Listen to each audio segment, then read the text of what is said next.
Hello again, everybody, and welcome back to the 7th edition of The Jungle Show on Auburn Daily YouTube channel, Auburn Daily Facebook page, and Auburn Daily's Twitch live stream. We are here today on the 7th edition of The Jungle Show to talk about all sorts of things, especially the guys coming back from the NBA draft that remained their eligibility, Dylan Cardwell and Allen Flanigan, specifically Allen Flanigan.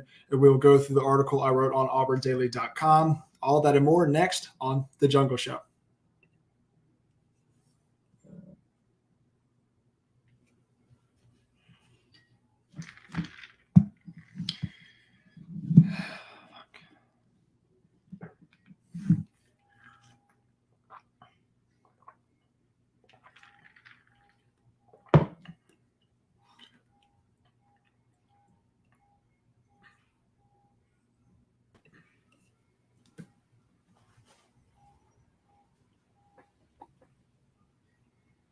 All righty, everybody. Welcome back again to the Jungle Show. Super excited to be back and here talking every Friday at 6 p.m. on Auburn Daily's YouTube channel or Facebook page, where you can find all the great stuff, or on auburndaily.com, all the articles going up over there, as we are here to talk more Auburn basketball as we do every single week. 52 weeks out of the year, we're here to talk about Auburn basketball no matter what else is going on.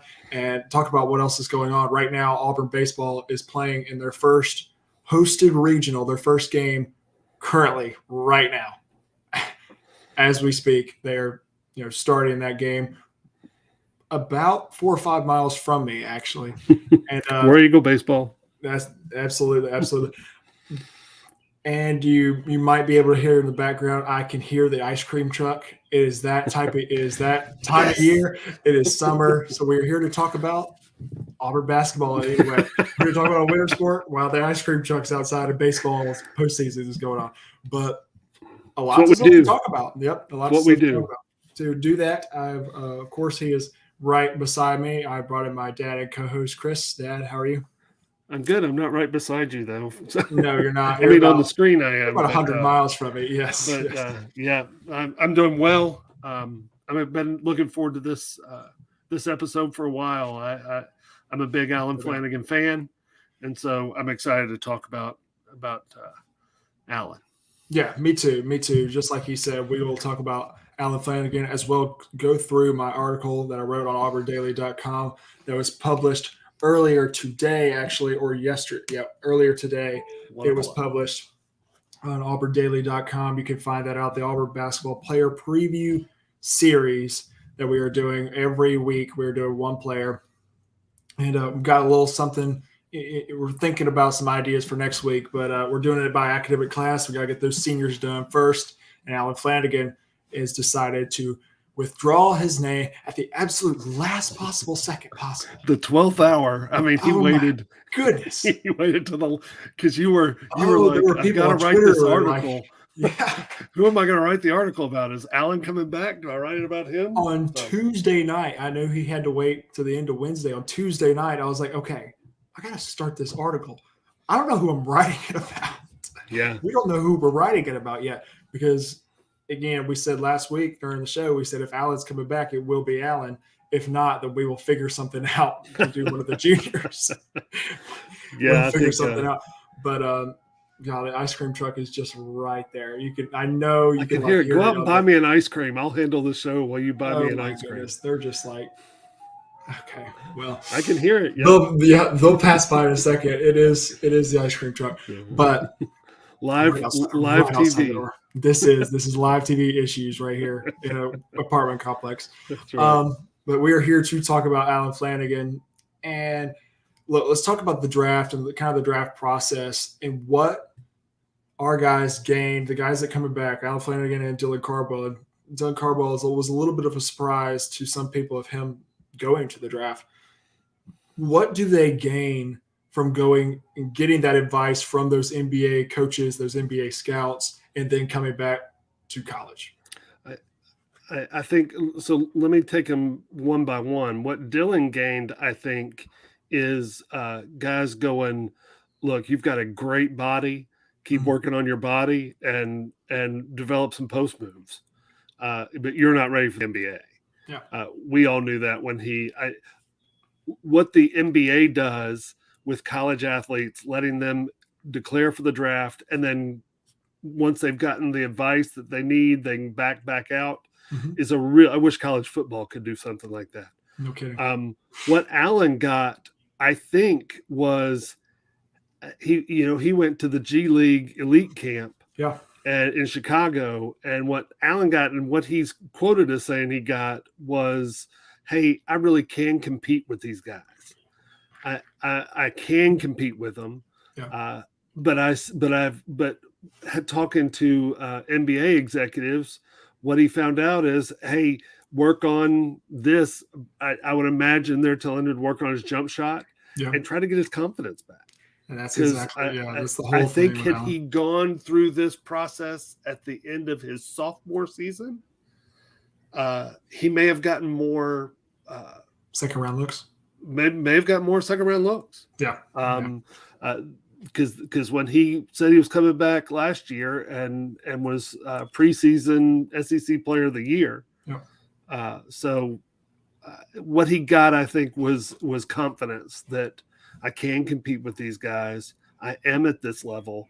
If I work on this, and this, and I go back and sit down with Coach Pearl and say, this is what they're telling me I've got to work on, Coach Pearl will work on it. Yeah. So it's a great option. It is a great option. I think the NBA has, just like you said, I think football could take only that specific metric of what they do in terms of the draft and the draft process into the football. I think that'd be great for football players, especially, football players who are not on Alabama or Ohio State or Georgia or Clemson. But the basketball player, it really helps because you can go get advice. You can go get what they think you need to work on to be at that next level. And that's exactly what both of those guys got. So what we'll go ahead and do is we'll go through my the article on auburndaily.com that I wrote that was published this morning. I said, but we'll go through that and then just kind of talk about Allen. I think this could be a very lengthy conversation because I've been a big Allen Flanigan fan and I've been a big Allen Flanigan critic. And I'm not, when I say critic, I'm not saying like bench the guy, like that guy's terrible, we don't need to play him. Like, no, I know he can do better than what he's doing right now. How do we get him back that way? And I wrote a lot in the article about that. So let's go ahead and go through the article. Okay. So as I mentioned at the very beginning of the article, and you can follow along if you're live or watching on the replay, you can follow along on auburndaily.com. Just look up. I mean, you probably could just look up Auburn Daily, Allen Flanigan, basketball. I don't know. But I said after withdrawing his name from the 2022 draft, Flanigan will return to Auburn for his senior season. And I said he has had his ups and downs again. Yeah. Okay. Well, that speaks for itself. So his freshman year, that was the COVID year, and that was the year with Isaac and Samir Dowdy and Javon McCormick and Anthony McLemore, Dave up here. Yeah. We were hot at the right time in that year. But that was his freshman season. He came off the bench, only averaged about 13 minutes, but averaged 3.2 points a game. He wasn't that big of an aggressive scorer, and it did not look like he wanted to be an aggressive scorer. But he shot 14.3% from three. And if you would have told me that he shot 33% from three and averaged 14 points and 5 rebounds his sophomore year, I would have told you we might have won the national championship. Yeah, so freshman year, Allen Flanigan was the guy that I thought, is he on the team because his dad's one of the coaches? Because he's got a great body, 6'6", strong, built like an Iron Man. Yeah. And looks like he could take it to the hole and not struggle with getting hit. But that freshman year, he struggled. Yeah. And I really thought, woof, this is not good. He came in that sophomore year and was dominant. Yeah. Taking it to the hole, dunking it over people, shooting, like you said, 14%. Every time he touched it for the first few games of his sophomore year, we were like, no, don't shoot it. And he was making it at a 35% clip. Yeah. And so, yes, after that sophomore year, I thought that's the most improved player I think I've ever seen. Yeah, people were talking about him as the most improved player in the country, and that's why Absolutely. he got that, SEC preseason player of the year honor before his junior year, and that was before his Achilles injury. So in the offseason in the summer prior to this past year, his junior year, Flanigan tore his Achilles in a non-basketball related injury. Some people say it was a scooter accident. Partially, which I wish those scooters. I wish those athletes would get off those scooters around campus. I see like Dylan ride those on campus. It just looks kind of odd because he's 6'10" and he's Dylan Carville on a scooter. It's kind of odd. But that sidelined Allen Flanigan for not only the entire summer and preseason for the fall, but also sidelined him for the first 12 games of the year, which he missed every non-conference game except for Murray State. And then he came back, in the starting lineup against LSU when we started SEC. And I was listening to Mike G and them talking about Allen returning. Yeah. And they brought up a good point that I hadn't thought about. When he did return, this Auburn team was rolling. And it is hard for a superstar to come in and expect to contribute, because you knew he came in thinking, I'm SEC Player of the Year candidate. Yeah, I've got to contribute. But at that point, Jabari and Walker and Wendell and all these guys, I mean, they were rolling. Yeah, and it's hard to sublimate, probably isn't the right word, but to take your ego from I'm a Player of the Year candidate to I've got to come off the bench. Yeah. And be a role player, and I'm not expected to do as much. And I think his confidence just took a blow when he came back and couldn't look. Coming back from an Achilles injury, that's hard enough. That's hard. Yeah, that's hard. And Kobe Bryant made it look a little easy. What? Kobe Bryant made it look a little easy. Well, Kobe Bryant made a lot of things look easy that if you watched him work in the offseason, you probably go, yeah, no, that's not easy. Never mind. But what Allen coming back from that injury is a tough injury to come back from. You don't trust it when the doctors tell you it's okay. You still it takes a while to trust that you can plant that foot and that thing's not going to pop again. Yeah. So I think he came back at a hard time, and they were even talking, I wonder if it would have been better for him to sit out this past year and just heal his body. Yeah. Work out. I don't know. Yeah. I enjoy watching him play. I don't know how I think about that either. Yeah, I enjoy watching him play. I noted in the article, and before we get into like all the supplements of the article, I'll say that when Flanigan returned, he had some good moments. He had some high moments. He scored 16 against Texas A&M at home. Great game. He combined for 31 points in his first 4 games, which, you look at that and you're like, okay, where are the low moments? But there was some definite low moments. He averaged a little over 2 turnovers a game, almost 3 turnovers a game. And he's in that starting role, and you could tell he was trying to contribute like he did his sophomore year. But it just wasn't working with the guys around him, and his confidence was just getting lower and lower throughout the year. And we'll talk about that here in a minute. But you want to see Allen be as confident and have that swag that he played with his sophomore year, because if you get that combined with an even more refined basketball player, he is SEC preseason player of the year. He look, he's got every opportunity to be. He's a coach's kid, so he's got the basketball knowledge. Yeah. He's a good defender. When he's healthy, he's a very good defender. Oh yeah. He's a good passer. He's a willing passer. Yeah. He proved his sophomore year that he can shoot from outside. Yep. 35%. If he'd have done that this year, he'd probably been second on the team behind Jabari. Yeah. And with a body like he's got, he can take it to the rim and absorb contact. And so yes, can he get his confidence back? Because when that game against A&M, I thought, well, he's back. Yeah. There he is. That's 16 points, and he was confident. Mm-hmm. He was making a decision, going doing it. But he just tended. He looked like there were times this year where he couldn't decide if his Achilles was really going to hold up and let him do what he wanted to do and dunk the basketball, or if he needed to lay it up, or if he needed to pass it. And he got in his head a little bit, and he turned the ball over.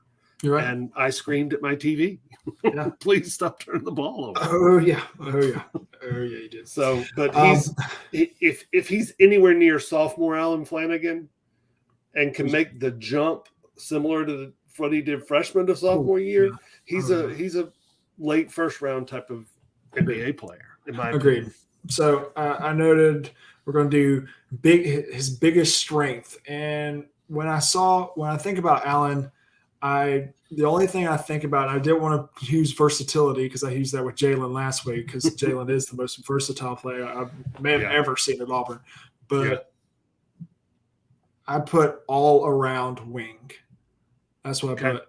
And what I meant by that, I said at Allen's size, he's 6'6", he's 215 pounds. There's no, that is all muscle. He's built as could be. Mm-hmm. He can do a lot of different things that people at that size can't really do. He's shown that he can hit 3-point shots. We talked about his percentage just a little bit ago, but his freshman year, he hit 5 threes. His sophomore year, he hit 44.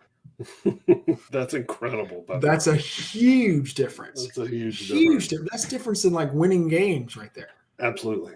He's a very good finisher at the rim, no matter who the defender is and who they are, really, because and where they are, because he's got that size, he's got that athletic ability if he trusts that Achilles. Mm-hmm. He's very athletic, just like we said. He's made, he's shown great strides, especially when he was playing point guard a lot during his when he was thrown into playing point guard his sophomore year, after when Sharif got the eligibility, and then Sharif got hurt, and then Turbo left, and then that other guy got hurt. The guy that went to Tennessee that's no longer at Tennessee anymore. Yeah. Where did he go after Tennessee? No idea. No clue. But he's shown great strides of being a great playmaker and passer. He's a willing passer. He's not a point guard. I don't expect him to get 7 assists a game like I expect Wendell to do next year. Mm-hmm. I'm expecting him to make the right pass, the right time to the right person. And what he provides on that wing is a 3-level scorer. Yeah. Those who don't understand what I'm talking about, he can attack the rim and go through contact and score. He's got a mid-range game. He's got actually a pretty nice mid-range game, maybe the best part of his game. Mm-hmm. And then he can shoot the 3. He proved that he can shoot the 3 his sophomore year. Yeah. So those are the 3 levels. When I say 3-level scorer, he can score at all 3 of those levels, and he can defend. He's got long arms. He's big enough to where he's a mismatch against the 2 guard on most teams because they're smaller. And he's athletic and quick enough against the bigger 3 on those teams. So he's got the ability to stay in front of some people and make some plays just out of his pure athleticism. So you're right. I think he's that type of guy. I also noted, and you were talking about this earlier, with all of those, he's a 3-level scorer. He's a good passer. He can shoot the 3, finish at the rim. Maybe his best part about his game is his defense. Mm-hmm. He's a great on-ball defender. He shows great lateral movement and quickness at a guy his size, which For is a guy 6'6", yeah. it's huge. A lot like Jalen when it comes to being a defender. You can throw Allen on whoever you want. Yeah. An opposing guy, say you were playing against, Alabama, Arkansas, or Kentucky, put Allen on one of those 5 stars that they just got, and I feel completely comfortable. Yeah. He's able to guard, like you said. His sophomore season, he had to guard the point guard because he was the point guard. And look, most of the times he's going to be in a quickness disadvantage, but because of his length and size, he was able to bully him a little bit. Mm-hmm. He can guard the wing. That's going to be a similar size, and like you said, he's a good on-ball defender, but he's also, like we were talking about with Zepp the other day, he's a guy that because of his basketball IQ, he knows where to be on help side and knows how to switch, because we switched that initial screen, that initial slot screen that most teams run. Yeah. We switch that all the time. So he can switch that and like you said, feel comfortable with him playing defense at any point against anybody. Yeah, absolutely. So the next thing that I've got on the article, what they can improve on, and we've been hinting at this the entire time. I think the absolute number one thing that Allen needs to change about his game is his confidence. Mm-hmm. He has got to have that confidence, that swag, that I'm better than him. I belong at this level. I'm the SEC preseason player of the year. He needs to know that, and he needs to expand on that. If he knows that, he is going to play like it, and if he plays like it, then he's as good as anybody in the conference. Mm-hmm. I agree with you on that. I want him to have that confidence, and like I said earlier, I think that's the advantage that he had with going to the elite G League elite camp is he said, "Wow, yeah. I can play with these guys." Yeah. Which I thought was odd coming from a guy that played in the SEC as a sophomore and dominated the SEC. Yes, you can play with these guys. Yeah, of course you can. You were hurt. You went through a season being hurt. You can definitely play with these guys. So hopefully, like you said, that confidence will build. I'd like to see him be a 38% three-point shooter. Yeah. And I know he can do that. So that would be helpful if he could shoot high 30s, even maybe 40% from three, and be a when he goes to the free throw line, it's going in. Yeah. He can be that. But we need that. We need our guards, especially a guy like Allen, who's going to take the ball to the basket. I need you to finish at the rim and get fouled and knock down that extra bucket. Yeah, I agree. I agree. So the biggest and more things about his confidence, a lot of his junior year struggles were questioned by his Achilles injury and, missing that entire summer and fall with his new teammates. And a lot of new teammates. Wendell, KD, Jabari, and Walker, Zepp, those are all brand new guys that were on the team last year. And Allen didn't get to practice with them or play the first 12 games with them. So, and a lot of it could be that, but I agree. I think it's if he's confident, if he knows and he understands that he belongs at that level, then he'll play at that level. Mm-hmm. So the expectations for 2022, and all I wrote here, and when we talk about it more, I wrote team leader. Yeah. I do not, and I'm not expecting Allen to, and I think he could. I think there's a very high chance that he could. I'm not expecting Allen to lead us in scoring. I'm not expecting him to lead us in rebounds or assists or blocks or steals. But I'm expecting him, Jalen, and Zepp to be the team leaders. You got a really good senior group. I agree. You got a really good senior group of guys that have been there and done that. Mm-hmm. They've stuck it out at Auburn. They know the system. They know the coaching. The coaching hasn't changed. Yep. You're right. This should be their team. And they should be the ones making the adjustments on guys during games even. Mm-hmm. Most coaches will tell you the best teams are the ones that coaches get in timeouts and the leaders are talking about what's going on and what needs to happen. Yeah. And the coach is just like, what he said is right. Let's go. Let's go do it. It's your team.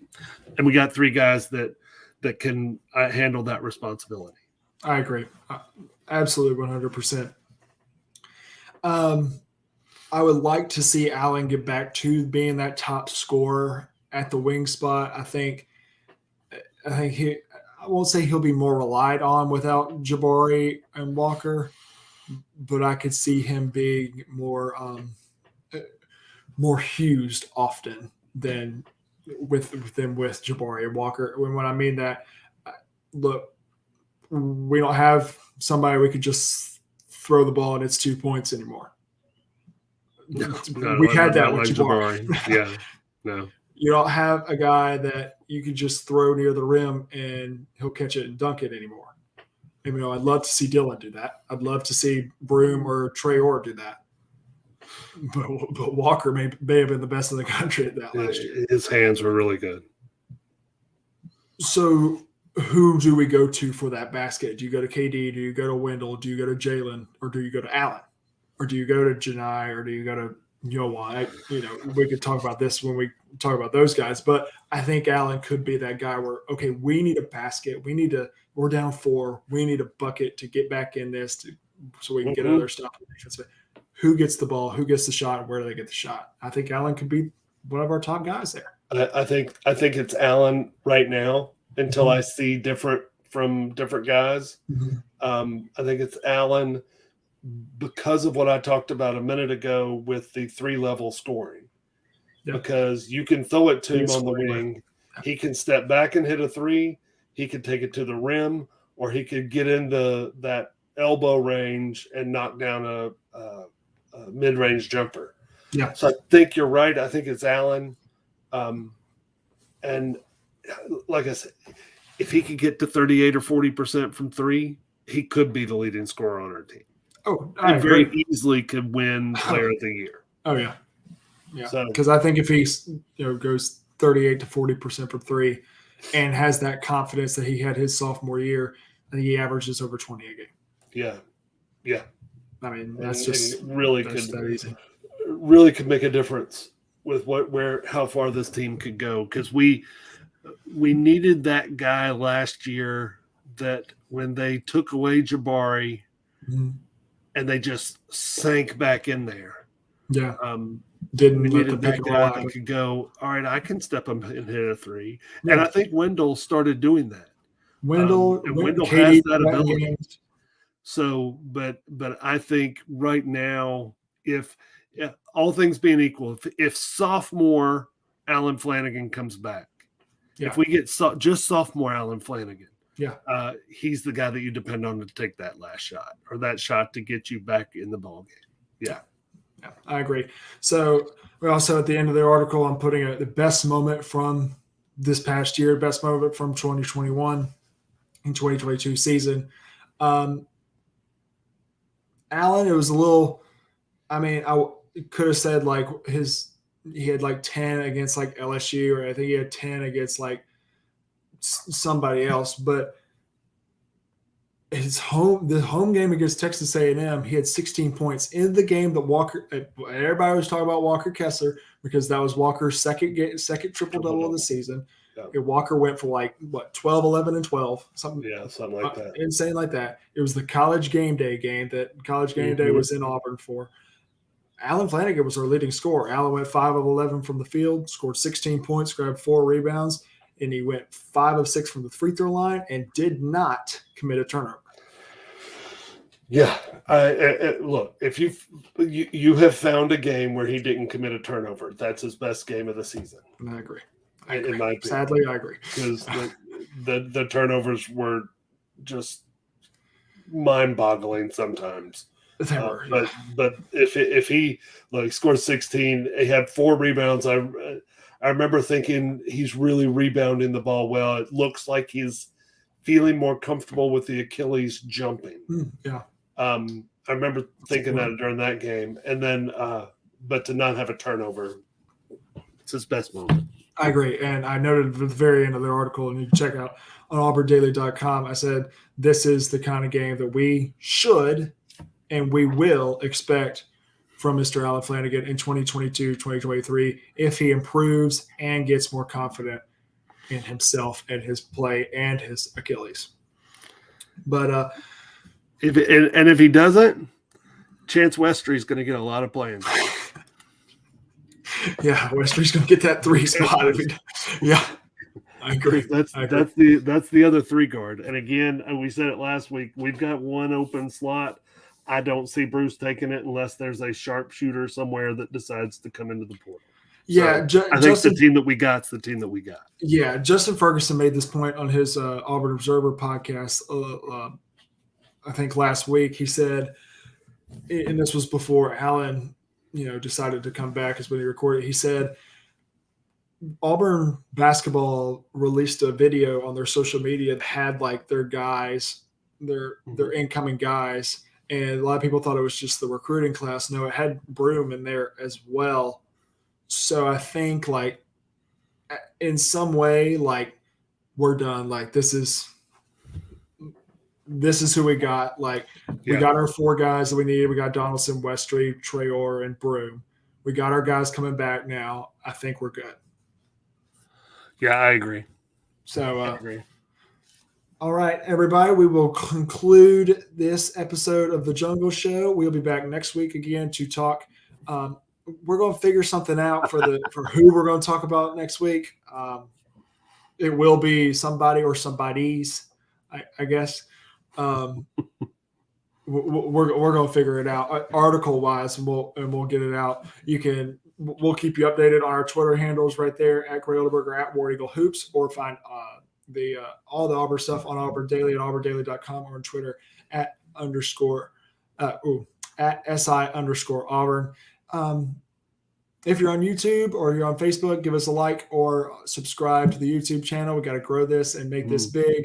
This will be, because that would be so much fun. We can get a whole community going.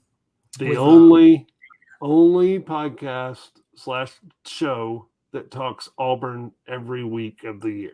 Auburn basketball, 52 weeks out of the year. So that is what we're here for. That is what we're here to do and continue to do throughout the off-season and season, and throughout this unbelievable summer with ice cream trucks and baseball games going on right now. Y'all go watch Auburn baseball. War Eagle, everybody. War Eagle, Auburn we will baseball. see y'all next week. All right.